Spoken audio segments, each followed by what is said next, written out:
안녕하세요. 오늘도 썰맘을 찾아주셔서 감사합니다. 사연 시작하겠습니다. 안녕하세요. 철딱선이 없는 딸 때문에 속이 시커멓게 타들어간 20대 여성입니다. 집안 부끄러운 일을 뭐하러 공개하나 싶은 생각도 들었지만 도저히 저 혼자 속을 끓이기엔 감당이 안 돼서 그래도 익명성이 보장된 유튜브 썰맘 채널에다가 한풀이를 좀 해볼까 해요. 부디 제 하소연을 좀 들어주시고 많은 조언도 부탁드립니다. 전 젊었을 적에 임신이 잘 안 돼서 가정 고생을 다 했죠? 몸에 좋다는 것도 많이 먹어보고 병원도 다녀봤지만 애가 좀처럼 생기질 않았어요. 당시에는 불임병원도 많이 없을 때라 전 임신을 하기 위해 일본을 간 적도 있었거든요. 그런 고생 끝에 겨우 딸 하나를 얻었습니다. 그러니 저한테는 얼마나 귀한 딸이겠어요? 정말 해주고 싶은 거 다 해주면서 키웠죠. 그래도 애가 성품이 온화해서 큰 사고를 치지 않고 바르게 잘 자라주었습니다. 저를 닮아 머리도 좋아서 유명 대학에 좋은 성적으로 입학을 했죠. 자식에 관해서는 아무 걱정이 없었습니다. 그런데 그런 제 딸이 대학교 3학년 때 엄청난 고백을 하더라고요. 아직도 그때 생각만 하면 손이 떨리고 가슴이 두근댑니다. 그만큼 저에겐 충격적인 사건이었어요. 엄마, 아빠, 내가 오늘 할 말이 있는데 혹시 흥분하지 않고 잘 들어줄 수 있어? 얘가 무섭게 왜 이래? 무슨 말을 하려고? 너 무슨 잘못했니? 너무 놀라지 말고 잘 들어야 해. 알았지? 알았어. 놀라지 않고 잘 들을 테니까 한번 얘기해봐. 엄마, 실은 나 임신했어. 뭐? 너가 임신을 했다고? 나 말이야. 나 남자친구 애를 가졌다고. 여보, 얘가 지금 뭘 해요? 누가 누구 애를 가졌다고요? 상상조차 할 수 없는 말이 딸 입을 통해 나오니까 이게 귀에 잘 들어오지가 않더라고요. 전 딸아이가 농담을 하거나 장난을 치는 줄 알았어요. 왜냐하면 대학도 졸업하지 못한 애가 아기를 가졌다는 게 말이 안 된다고 생각했기 때문이었죠. 그런데 걔가 임신 테스트기를 보여주고 나서야 이게 거짓말이나 장난이 아니라 진짜 현실이라는 걸 깨닫게 됐죠. 전 너무나 어이가 없어서 몸을 달달 떨기까지 했어요. 그러니까 전현아, 너 정말 네가 임신을 한 거라고? 너 남자친구랑 잤어? 그래, 잤으니까 임신을 했겠지, 엄마. 너무 미안해. 많이 놀랐지? 그런데 나 남자친구를 진짜 사랑해. 걔랑 결혼해서 애 낳고 키우고 싶어. 응? 그러니까 허락해줘. 뭐야? 사태의 심각성을 깨닫지 못한 딸은 너무나 천진하게 결혼하겠다는 말을 했고 저와 남편은 할 말을 잃고 말았습니다. 그때 딱 깨달았어요. 아, 우리가 너무 애를 오냐 키웠구나. 착하게만 키우면 되는 줄 알았는데 너무 세상물정 모르게 키웠구나 라고요. 너 미쳤니? 네가 지금 몇 살인데 애를 낳고 결혼을 해? 살림 차리고 산다는 게 쉬운 줄 알아? 나도 쉽지 않다는 거 알아. 하지만 나도 언젠가 결혼하고 애 키울 거 아니야? 그걸 남들보다 조금 일찍 하겠다는 건데 뭐가 문제야? 어머, 얘가 정말 정신이 나갔어. 그럼 네 청춘은? 다시 못 올 눈부신 지금 이 시절은? 그냥 애 낳고 남편 뒤치다거리 하다가 허송세월 보낼래? 그게 지금 엄마 아빠한테 할 소리야. 넌 도대체 뭐가 잘못된 건지 모르겠니? 알아. 나도 안다고. 그런데 어떡해. 이미 내 뱃속엔 애가 자라고 있는데. 쉬우면 돼. 그럼 아무것도 없던 일이 되는 거야. 그리고 그놈이랑 헤어지고 유학이나 가. 싫어. 엄마가 어떻게 그런 말을 해? 엄마가 그랬잖아. 나 가질 때 엄청 힘들게 가졌다며. 그래서 너무 소중하다며. 그럼 엄마가 애를 지우라는 말을 그렇게 쉽게 할 수 있어? 나 우리 애 절대 포기 못해. 꼭 낳아서 키울 거야. 안 돼. 절대 안 돼. 난 절대 허락 못해. 제가 아무리 악을 써도 딸에는 고집을 꺾지 않더라고요. 남편의 호통도 저의 협박도 아무 소용이 없었습니다. 딸애는 울고 불며 가출을 해서라도 애를 꼭 낳겠다는 겁니다. 여러분 제 심정이 상상이 되시나요? 혹시 저와 비슷한 경험을 한 분들이 계실지 모르겠습니다만 너무나 소중한 제 딸이 스스로 가시밭길을 간다고 하는데 그 억장이 무너지는 심정은 차마 표현하기 힘들 만큼 고통스럽습니다. 생각이 거기까지 미치면 우리 딸을 그렇게 만든 놈을 가만두고 싶지 않다는 충동이 들죠. 저희 부부와 딸의 주장은 좁혀지지 않았고 전 딸에게 그놈을 한번 데리고 오라는 말을 했어요. 일단 이야기를 들어보기 위해서라는 핑계였지만은 실은 그놈의 뺨이라도 후려쳐야 할 것 같아서였습니다. 그리고 며칠 후 딸애는 제 말대로 지 남자친구를 집으로 데리고 왔어요. 생긴 것도 기생 오라비처럼 생긴 게 너무 마음에 들지 않더라고요. 어디서 본 건 있는 건지 제 앞에 무릎을 털썩 꿇더니 따님과 결혼하고 싶습니다. 따님을 주십시오. 이러는 겁니다. 이러니 제 혈압이 솟구치지 않고 배기겠어요? 군대도 다녀오지 않은 놈이 우리 귀한 딸을 임신시켜 놓곤 저런 헛소리를 뱉고 앉아있으니 말입니다.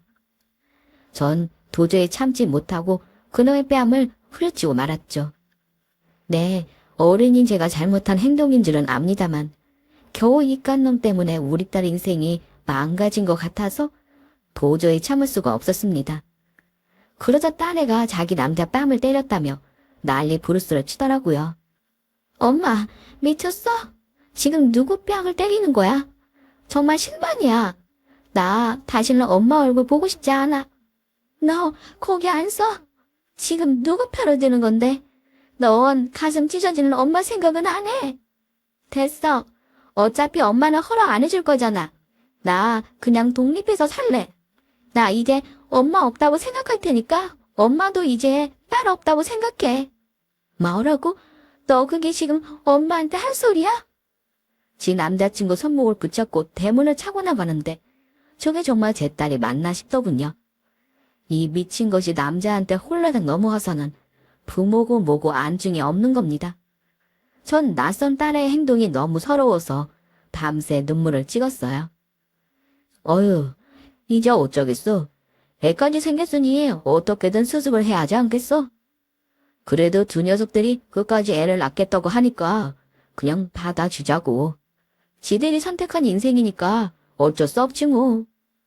저 어린 것을 어떻게 시집보내. 내가 정연이를 얼마나 애지중지 키웠는지 당신도 잘 알잖아. 그런데 저 귀한 애가 고생하는 꼴을 어떻게 보냐고. 전 남편의 품에 안겨 오열을 했어요. 이런 부모의 마음도 모르고 지 잘났다고 떠드는 딸애가 너무 미웠죠. 하지만 남편의 말대로 어쩔 수 없다는 걸 알았습니다. 며칠 마음을 추스른 후 딸의 남자친구 쪽 부모를 만나게 됐죠. 그런데 말입니다. 그쪽 집안을 딱 만나보니까 딸아이의 고생길이 너무나 훤한 겁니다. 특히 시모가 될 사람은 고고하고 깐깐하기가 이루 말할 수가 없을 정도였어요. 당연히 큰 소리가 오고 갈 수밖에 없었죠. 여자애가 평소 행실이 어땠으면 저렇게 덜컥 임신을 하겠습니까? 우리 아들 아직 군대도 안 갔다 왔는데 벌써 애 아빠란요? 이게 말이나 되는 얘기입니까? 뭐네요? 그럼 지금 우리 애가 잘못했다는 거예요? 그건 내가 할 소리예요. 아무것도 모르는 순진한 애를 꼬셔서 이 사단을 만든 건 그쪽 아들내미라고요. 뭐라고요? 순진한 애가 임신을 해요? 말도 안 되는 소리 그만하세요. 누구 이 자리에 나오고 싶어서 나온 줄 아세요? 당장 애 지우게 하고 싶다고요? 저야말로 원하는 바입니다. 그러니까 그쪽 아들 좀 설득하세요. 나도 우리 딸한테 애 지우라고 할 테니까. 네, 그럽시다.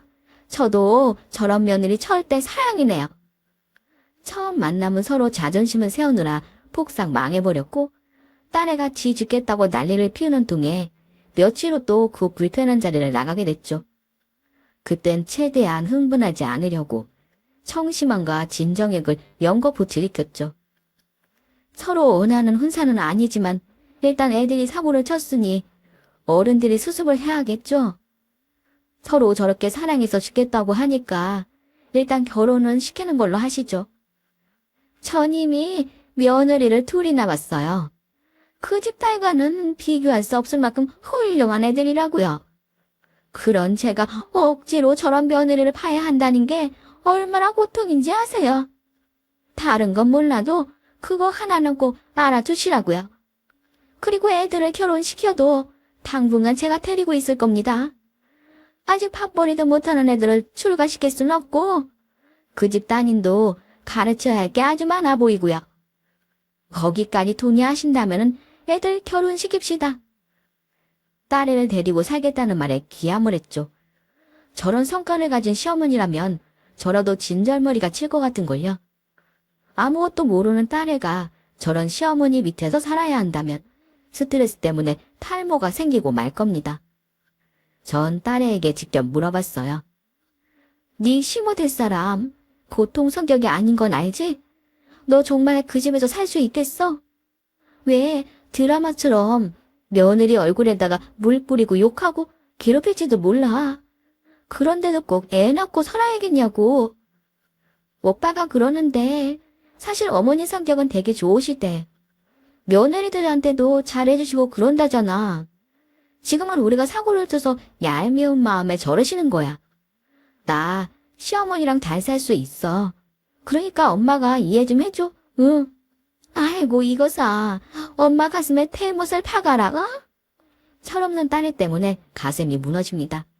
자기가 지금 어떤 처지에 있는지 아무것도 모르는데 그런 애를 호랑이 굴 속으로 밀어넣어야 한다니 정말 미치겠더라고요. 그런 딸애를 결혼시키고 시댁의 살림을 차리는 과정은 너무나 힘든 시간들이었어요. 제가 흘린 눈물만 해도 곰솥 하나는 가득 채웠을 겁니다. 어쨌든 전 딸애를 그 집에 시집 보내놓고 머리엔 흰띠를 두르고 몽겨 누웠지요. 밥숟가락을 뜰 때도 딸 생각이 나고 TV를 보고 있어도 딸 생각이 납니다. 딸애가 독한 시집살이에 엉엉 울고 있지는 않은지, 밥은 제대로 먹고는 있는지, 라면 물도 잘 못 맞추는 애가 힘든 살림을 도맡아 하고 있지는 않은지 온통 걱정뿐이었죠. 남편은 이미 떠나간 배니까 신경을 끄라곤 하지만 엄마 마음이 또 그렇지가 않더라고요. 하지만 혹시라도 미운 털이 박힐까봐 마음껏 전화도 걸지 못하겠더라고요. 전 딸애에게 말하지 않고 그 집이 있는 동네에 가서 서성거리기를 몇 번이나 했는지 모르겠어요. 혹시라도 딸애를 마트에서 마주치지 않을까? 아니면 창문으로 얼굴을 비추진 않을까? 헛된 기대를 하면서 말입니다. 그러던 어느 날이었어요. 딸애에게 전화가 걸려왔는데 울먹이는 목소리에 가슴이 철렁 내려앉더라고요. 엄마. 정연아. 엄마야. 왜 그래? 무슨 일이야? 지금 울어? 왜 그러는데? 시어머니가 뭐라고 그래? 어서 말 좀 해봐. 엄마. 제 목소리를 듣곤 물음보가 터졌는지 딸애가 말도 없이 한참을 흐느끼기만 하더라고요. 겨우 진정한 딸애가 시댁에서 겪은 일들을 하나하나 말해주는데 정말 속이 터져서 죽는 줄 알았습니다. 자기 위로 두 형님들이 있는데 시어머니는 평소 그 형님들과 자신을 비교하며 사람 자존심을 벅벅 긁게 일쑤였고 형님들이 시댁에 올 때면 그들조차 자기를 무시한다는 겁니다. 하지만 남편은 그런 형들과 형수들에게 말 한마디 못했고 오히려 배알도 없이 헤헤거리기만 한다는 거였죠. 딸애는 자기 편이 하나도 없다는 것에 너무 외롭고 힘들다는 거였어요. 딸애의 그 말을 듣는 순간 혼자 힘들어했을 딸애의 모습이 선명하게 그려지더라고요. 임신한 며느리에게 독한 시집살이를 시키고 있는 안사돈의 모습도 함께 말이에요. 도저히 참지 못했던 저는 이튿날 딸이 있는 안사돈 집으로 달려갔어요. 그리고 거칠게 초인종을 눌렀죠. 아니 사돈, 여기까지 웬일이세요? 네, 사돈한테 할 얘기가 있어서 부득이 찾아왔습니다. 들어가도 되죠? 네. 참.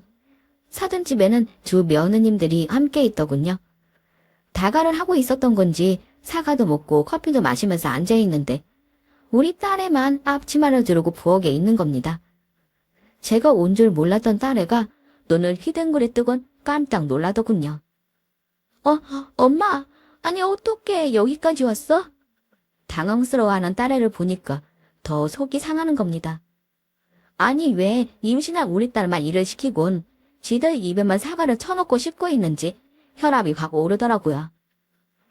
아니 사돈, 정말 이러시는 거 아닙니다. 남의 귀한 딸을 데리고 갔으면 잘해주셔야죠. 지금 무슨 식모 드렸습니까? 왜 정연이만 부엌에서 저러고 있는 건데요? 저기가 큰 며느님, 작은 며느님이시죠? 그쪽들은 손이 없어요, 발이 없어요. 임신한 막내 며느리를 꼭 그렇게 부려먹어야 속이 시원하세요. 내가 이 꼬락선일 것 같아서 한번 찾아봤네요. 참나, 이쁘는 딸이 일할까 봐서 사돈 댁에 쳐들어오는 게 무슨 경우예요? 네, 제가 일 좀 시켰습니다. 그럼 오랜만에 형님들이 왔는데 집에 있는 막내 동서가 차 좀 내오고 과일 좀 깎는 게 됐습니까? 우리 큰 며느리랑 작은 며느리는요, 의사예요, 의사. 그것도 아주 인정받고 있는 의사란 말입니다. 하루 종일 환자 보고 바빴는데도 시어머니 얼굴 한번 보겠다고 먼 길 찾아온 효부라고요. 솔직히 대학 휴학 중인 정연이랑은 비교 대상이 아닌 거 아시죠? 정연이한테 이런 의사 형님들이 있다는 걸 자랑스럽게 생각해야 한다고요, 사돈. 지금 사돈이 하는 행동이 얼마나 교양 없고 질 떨어지는 일인지 알고는 되세요. 뭐라고요? 참나, 지금 며느리들 편애하시는 거예요. 그리고 제가 사돈 성격을 뻔히 아는데 우리 딸애가 걱정이 안 되겠어요. 그래서 달려와 본 건데 뭐가 문제입니까? 그리고 지금 현실이 그렇잖아요. 우리 딸만 일 시키고 힘들게 하는 거 맞잖아요. 그렇게 걱정되시면 그냥 데리고 가세요. 저도 너무 불편해서 막내 며느리랑은 못 살겠네요. 네, 알겠습니다. 그럼 사돈 말대로 데리고 가겠습니다. 정연이 너, 어서 옷 갈아입고 나와. 어서. 제가 엄포를 놓자 딸애가 눈물을 그렁거리며 제 손을 말아 붙잡는 겁니다. 엄마, 왜 이래? 나 정말 괜찮아. 하나도 안 힘들어. 그러니까 그냥 가, 응? 나 괜찮으니까 이러지 말고 그냥 가라고. 안 힘들긴 뭐가 안 힘들어. 너 힘들다며. 네 편이 없는 것 같아서 너무 힘들고 외롭다며. 그건 그냥 해본 소리야.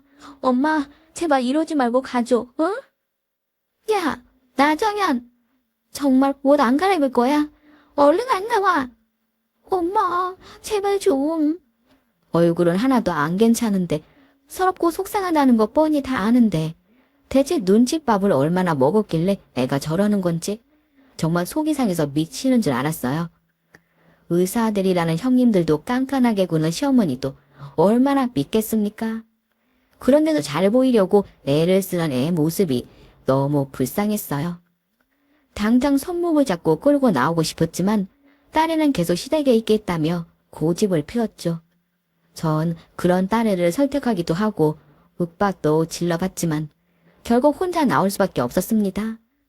왜 제가 저러는지 너무 이해가 가지 않았어요. 한창 찬란한 시간을 보내야 할 딸애가 저렇게 눈칫밥을 먹으며 세월을 보낸다는 게 너무 속상했죠. 나중에 딸애는 저한테 미안했다며 장문의 문자를 보내왔더군요. 자신은 아무리 힘들어도 꼭 이겨내고 싶다는 것이었어요. 그리고 형님들과도 친해지기 위해서 노력하고 있다는 겁니다. 그 문자를 보니까 제 마음이 더 힘들더라고요. 아무것도 모르는 딸애가 어떻게든 살아보겠다고 발버둥을 치는 것 같아서 말입니다. 딸애가 저렇게 고집을 피우는데 제가 뭘 더 할 수 있겠어요. 남편도 조금 더 지켜보자며 절 달랬고 저도 딸애가 그래도 그 집안에서 조금이나마 인정을 받길 바랬습니다. 그래도 출산이 얼마 남지 않았으니 손주라도 안겨주면 그나마 낫지 않을까 하는 작은 희망을 걸었죠. 딸아이는 결혼과 동시에 학교로 휴학을 했고 사이는 학교를 계속 다니고 있는 상황이었죠. 그것 자체도 좀 억울한 면이 있었지만 딸애는 임신을 한 상황이었기 때문에 어쩔 수 없는 선택이었죠. 저는 사이에게 전화를 걸어서 살짝 집에 들르라는 말을 했어요. 맛있는 거 해주고 싶다는 핑계를 댔지만 실은 딸애를 잘 보살펴 달라는 당부를 하고 싶어서였어요. 내가 자네한테 닭 한 번 삶아주지 못한 것 같아서 이렇게 불렀어. 자네도 알겠지만 내가 아직 안사돈이랑 사이가 좋지 않지 않나. 그래서 말하지 말고 살짝 오라고 한 거야. 이해하지? 네. 와, 그런데 장모님, 무슨 음식을 이렇게 많이 차리셨어요? 너무 맛있겠는데요? 그래. 자네 생각하면서 맛있게 준비했으니까 많이 먹게나. 네, 그럼 잘 먹겠습니다. 닭다리를 뜯는 사이를 보면서 마음이 찹찹하더군요. 딸애는 시댁에서 눈칫밥을 먹고 있는데 자기는 처가에서 닭 백숙을 먹고 있으니까요. 와, 정말 맛있습니다. 장모님 음식 솜씨가 장난 아닌데요. 그래, 맛있게 먹었으면 됐지. 그런데 장서방, 그나저나 우리 정연이 잘 있는 거 맞나? 실은 내가 얼마 전에 정연이를 보러 안사돈 댁에 다녀왔거든. 그런데 사부인이 큰 며느리, 작은 며느리만 편애하고 우리 정연이한테는 너무 모질게 구신다는 생각이 들더라고. 내가 보기엔 우리 정연이만 너무 힘들어 보여서. 아, 네 그날 오셨다는 얘기 들었어요. 그런데 저희 어머니 절대 그러신 분 아니에요. 편애하는 게 아니라 우리 형수들이 좀 잘났거든요. 원래 우리 형들도 공부를 잘했는데 딱 잘난 형수들이랑 결혼을 하더라고요. 전 막둥이인데다가 공부에도 썩 소질이 없었는데 형들은 저랑 정말 달라요. 그러니까 좀 비교되는 건 어쩔 수 없는 것 같아요. 뭐? 자네는 속도 없나? 지금이 때가 어느 때인데 직업으로 사람을 평가해. 그럼 자네가 마누라를 챙겨야 하지 않겠어? 정연이 배는 점점 불러오는데 저렇게 눈칫밥만 먹게 할 셈이야. 에이, 아니에요, 장모님. 왜 정연이가 눈칫밥을 먹어요? 걔 워낙 구김이 없는 애라서 그런 거 없다니까요. 뭐야. 사이는 자기 아내가 어떤 상황인 줄도 모르고 덜 떨어지는 소리만 하니까 제가 답답해 죽을 수밖에요. 사이에게 딸애를 잘 부탁한다는 말을 하려고 했지만 혼자 딴 세상에 가 있는 사이에겐 후회음은 없다는 걸 알겠더라고요. 더구나 사이는 입대를 앞두고 있던 상황이었죠. 그럼 우리 딸애가 얼마나 더 심한 시집살이를 해야 할지 안 봐도 비디오였습니다. 전 도저히 가만히 있을 수가 없었습니다. 이대로 딸애를 방치했다간 사달이 나도 무슨 사달이 날 것만 같았어요. 전 딸애를 설득해서 시어머니 몰래 바깥에서 잠시 보자고 말했어요. 그리고 시댁 근처 커피숍에서 딸애를 겨우 만날 수 있었죠. 엄마, 나 정말 괜찮다고. 자꾸 이렇게 찾아오면 시어머니가 싫어한다니까. 지난번에도 내가 애를 수습하느라고 얼마나 힘들었는데. 예, 정연아. 너 이제 곧 산딸이잖아. 너 애 낳을 때까지만이라도 엄마가 돌봐주면 안 될까? 시어머니한테는 내가 말해볼 테니까 그렇게 하자. 내가 보기엔 너 애 낳는 거 아무도 신경 안 써줄 것 같아서 그래. 장서방도 네 시모도 너 만삭인데도 별 신경 안 쓰잖아. 그러니까 엄마 집에서 좀 지내다가 애 낳자, 응? 아니야, 엄마. 나 할 일도 좀 많고 챙겨야 할 것도 많아. 그리고 시어머니가 싫어할 거야. 그래서 좀 그래. 그러니까 내가 말한다고. 엄마가 네 시모한테 허락 받아올 테니까 그때까지만 같이 지내자. 그렇게 해, 제발. 아니, 나 괜찮아, 정말. 엄마, 내가 알아서 잘할게. 네가 뭘 알아서 해. 이번엔 정말 엄마 말대로 해. 엄마. 불안해하는 딸의 모습을 보니까 마음이 더 안 좋더라고요. 그래서 그 길로 안사너를 직접 찾아갔죠. 하지만 이번엔 자존심을 다 버리고 찾아갔네요. 아니, 왜 또 찾아오셨습니까? 이번에도 제가 따님 괴롭힐까봐 감시하러 오셨어요. 아니요, 그게 아니라 제가 안사돈께 꼭 부탁드릴 말씀이 있어서요. 네, 부탁이요. 무슨 부탁을 하시고 싶으신데요? 우리 정연이가 다음 달에 출산 아닙니까? 사실 제가 여러모로 신경이 많이 쓰이네요. 그래서 말인데 애 출산할 때까지만이라도 제가 데리고 있을까 싶어서요. 아흐 참, 사돈도 정말 이별나십니다. 제가 정연이를 잡아먹기라도 한답니까? 사돈께서 자꾸 이러시면 오히려 정연이가 더 힘들어진다는 걸 왜 모르세요? 제가 정연이를 참 어렵게 낳았어요. 자식이라곤 정연이 하나밖에 없는데 신경이 안 쓰이는 게 이상한 거겠죠. 그러니 이번에는 안사돈이 좀 양보해 주세요. 아휴, 알겠어요. 제가 말린다고 될 일도 아니고 그렇게 하세요. 대신 이젠 애들 일은 더 이상 한간하지 않는 걸로 하시는 겁니다. 그건 약속하세요. 네? 아, 그럼요. 당연히 그래야죠. 감사합니다, 사돈. 억지로 자존심을 구기고 부탁을 했지만 그래도 딸애를 데리고 나올 수 있어서 다행이라고 생각했어요. 딸애도 자기 시어머니가 친정집에 가 있으라고 허락을 하니까 못 얘기하는 척 저를 따라 시댁을 나설 수가 있었지요. 그런데 말입니다. 애가 시댁에서 나오자마자 얼굴이 활짝 펴는 게 아니겠습니까? 그래도 바깥 공기를 쐬니까 참 좋네. 그럼 엄마, 나 언제까지 엄마 집에 있어도 되는 걸까? 애 낳고 몸조리도 엄마 집에서 하면 안 되겠지? 너무 오래 비우면 시어머니랑 형님들이 싫어할 텐데, 그치? 네가 더 지내고 싶다고 말하면 되지. 왜 다른 사람 눈치를 봐? 눈치를 보는 게 아니라 내가 시댁에서 이런저런 일을 챙겨야 하니까 그렇지. 암튼 오랜만에 우리 집에 가니까 신이 나는걸? 엄마도 좋지? 고작 친정집에 한 번 가는 게 이렇게 좋아할 일인가 싶더라고요. 아무것도 모르던 애가 자기가 시댁 살림을 챙겨야 한다는 말도 제 가슴을 아프게 만들었어요. 성질 같아선 그런 딸애에게 왜 바보같이 사느냐고 버럭 화를 내고 싶었지만 괜히 애 기를 죽이는 것 같아서 속상한 마음을 꼭 참았죠. 그리고 딸애는 저희 집에서 출산 준비를 하다가 큰 어려움 없이 예쁜 딸을 낳았습니다. 그래도 무사히 손녀딸을 안겨주어서 무척 고마운 마음이 들더라고요. 그리고 출산한 지 며칠 만에 안사돈이 저희 집에 찾아왔더라고요. 이제 청연이가 애도 잘 낳고 했으니까 오늘 제가 집으로 데리고 가려고요. 네? 아니 이렇게 갑자기요? 저도 우리 며느리랑 손녀 얼굴 좀 봐야죠. 그리고 안사돈께서 정연이 출산을 도왔으니까 산후조리는 제게 맡겨주세요. 안사돈이 보시기에 제가 우리 막내 며느리한테 사각게만 구는 것처럼 보일지도 모르겠습니다. 하지만 저도 새 며느리들이 다 소중해요.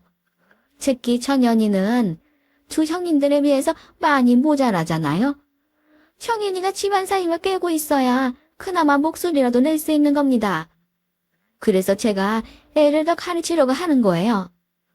저도 다 생각이 있어서 그러는 거니까 제가 따님을 너무 부린다고 생각하지 마시고 믿고 맡아주세요.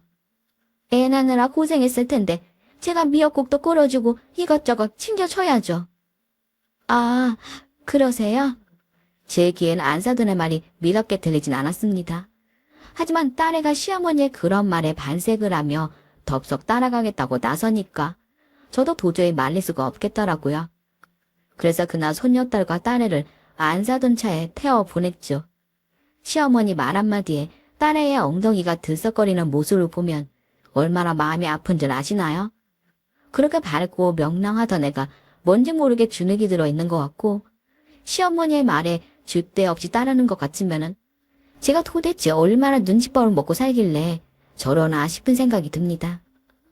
도통 불안하고 걱정이 돼서 밤잠을 설칠 정도였어요. 그리고 그런 제 불안이 명백한 현실이라는 걸 확인할 수 있는 사건이 절 기다리고 있었습니다. 애가 시어머니를 따라 나선 지 일주일쯤 지났을 겁니다. 가서 산후조리는 잘 받고 있는지, 소녀는 어떤지 너무 궁금하더라고요. 그런데 딸애한테 연락이 통 없어서 전화기를 들었다 놨다 몇 번이나 망설였는지 모릅니다. 그러다가 도저히 참지 못하고 전화를 걸었는데 애가 전화를 받질 않더라고요. 너무 걱정스러운 마음에 저도 모르게 안사돈네 집으로 향했는데요. 대문이 반쯤 열려 있어서 살짝 들여다봤는데 세상에, 전 제 눈앞에 펼쳐진 광경을 보고 경악을 하고 말았습니다. 딸애는 마당에서 혼자 물을 틀어놓고 배추를 다듬고 있더군요. 아니 몸푼 지가 얼마 되지도 않은 애가 왜 혼자 저 많은 배추를 다듬고 있는지 도저히 이해가 되질 않았어요. 한눈에 보기에도 몇백 포기는 돼 보이는 배추가 산처럼 쌓여 있더라고요. 안색이 파리해진 딸애가 마당 수도가에 쭈그려 앉아 그 가느다란 팔로 배추를 옮기고 다듬으면서 식은땀을 흘리는데 그 모습을 본 순간 피가 거꾸로 솟는 것을 느꼈습니다. 딸의 산후조리를 해주겠다며 딸애를 데리고 가놓고 김장을 시키더니 이게 말이나 되는 상황입니까?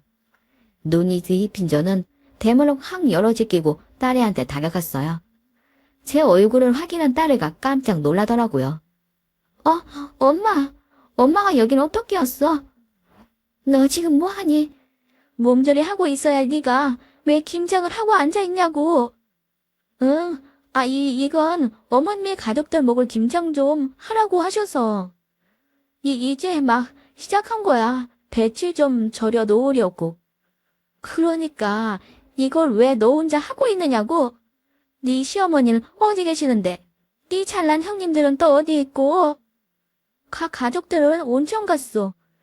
어머님 허리가 안 좋다고 하셔서 현수 씨랑 형님들이랑 다 같이 온양에 가셨어. 뭐라고? 나온 참. 그럼 지금 이 집에 너랑 아기랑 둘밖에 없다는 말이야. 그러니까 온 식구들이 너만 빼고 다 온천을 하러 갔다고. 어차피 난 몸 때문에 멀리는 못 가니까. 몸 때문에 멀리 못 가는 애가 김장은 왜 하고 앉아있는 건데? 청년이 너 왜 이렇게 신처럼 살아? 당장 침 싸. 얼른 애 내리고 침 싸라고. 엄마 왜 이래? 난 괜찮아. 당장 침 안 싸? 엄마 더 이상 참지 못하겠으니까 얼른 짐 싸서 이 집에서 나오라고. 엄마. 그런데 바로 그 순간 시댁집 앞에 승용차 한 대가 서더니 그 안에서 안사돈과 며느님들이 우르르 내리더라고요. 그리고는 저와 눈이 마주치더니 깜짝 놀라는 겁니다. 아니 안사돈께서 여긴 또 웬일이세요? 애 산후조리를 시켜준다면서요? 잘 챙기겠다면서요? 그런데 이게 뭐예요? 출산한 지 얼마 안 된 애한테 이 많은 김장을 시켜요? 당신이 그러고도 시어머니야. 뭐라고요? 아니 사돈, 왜 이렇게 또 흥분을 하셔서는 센트집을 잤습니까? 제가 시킨 게 아니라 안사돈 따님이 한다고 그런 거라고요. 눈치를 줬으니까 하겠다고 했겠지. 니들이 애기를 얼마나 쥐겠으면 애가 저렇게 설설 기겠어. 당신들, 나 이대로 넘어가지 않을 거야. 그러고 있으라고. 흥분한 제가 고래고래 소리를 지르니까 안사돈의 의사 며느리들이 앞으로 나서더라고요. 이거 보세요. 제가 땡땡병원 정신과 의사인데요. 지금 이렇게 행동하는 거 그쪽 정신 상태에 큰 문제가 있는 것 같은데요. 정말 피해의식이 너무 심각하네요. 뭐라고? 땡땡병원. 너 그 병원 소속 의사였니? 네, 그렇습니다.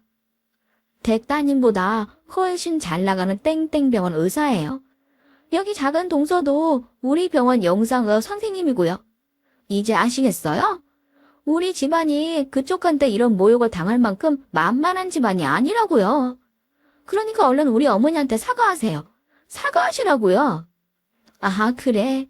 그럼 땡땡병원이면 김미숙 재단 이사장도 찰나하시겠네. 우리 병원 재단 이사장님이요. 갑자기 그분 이름은 왜 꺼내는 건데요?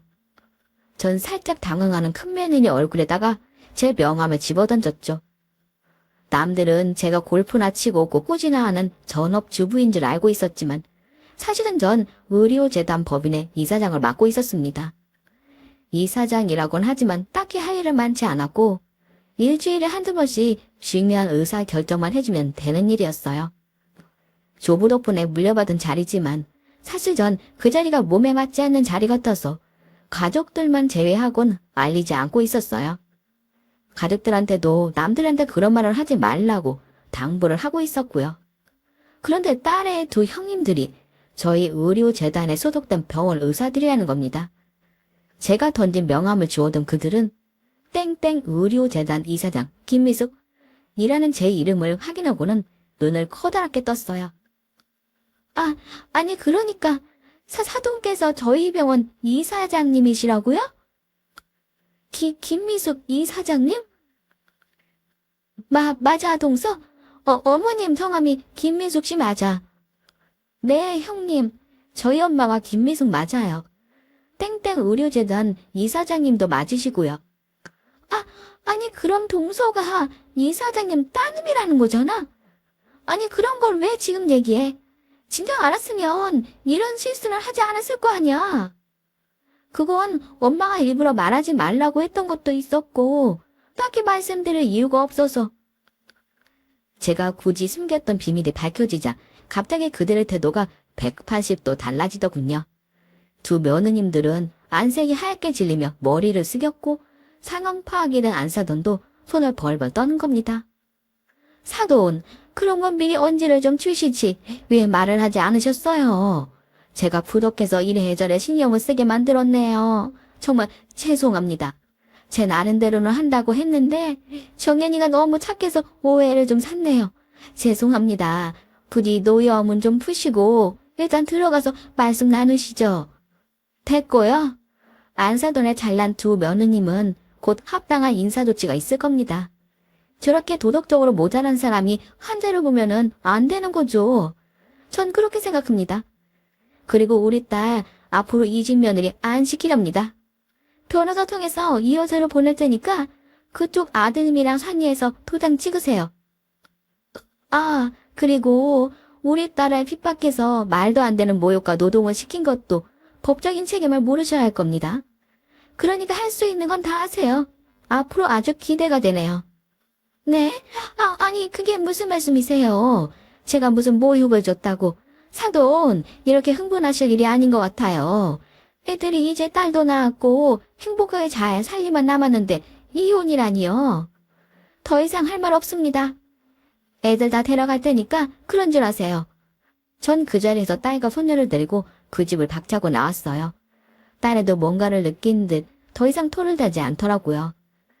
겨우 정신을 차린 딸에는 자신이 그 집안 식구들에게 약간의 가스라이팅을 당한 것 같다며 자신의 행동을 후회했어요.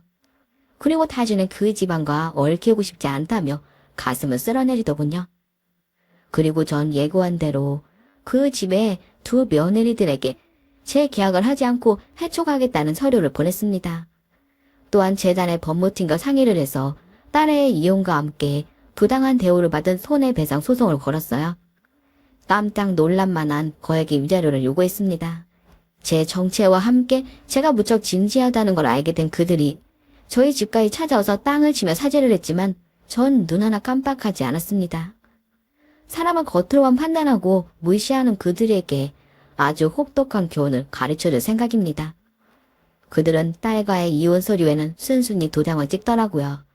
이혼을 해주는 대신 주 며느리들의 해고를 막아볼 심산이었겠지만 전 조금도 양보해줄 생각이 없네요. 손해배상 소송은 아직 진행 중입니다. 결론이 어떻게 날지는 잘 모르겠지만 그들 똥줄이 타고 있다는 건 잘 알고 있어요. 철없는 딸 때문에 실컷했던 마음고생을 그들에게 끝까지 살풀이를 할 생각입니다. 여기까지가 제가 딸 때문에 속을 썩였던 경험담입니다. 나중에 기회가 된다면 그들이 어떤 벌을 받게 되는지 알려드릴 수 있도록 하겠습니다. 여기까지 들어주셔서 감사드립니다. 오늘 썰맘사연에 여러분의 소중한 댓글 참여 기다리면서 인사드리겠습니다. 감사합니다.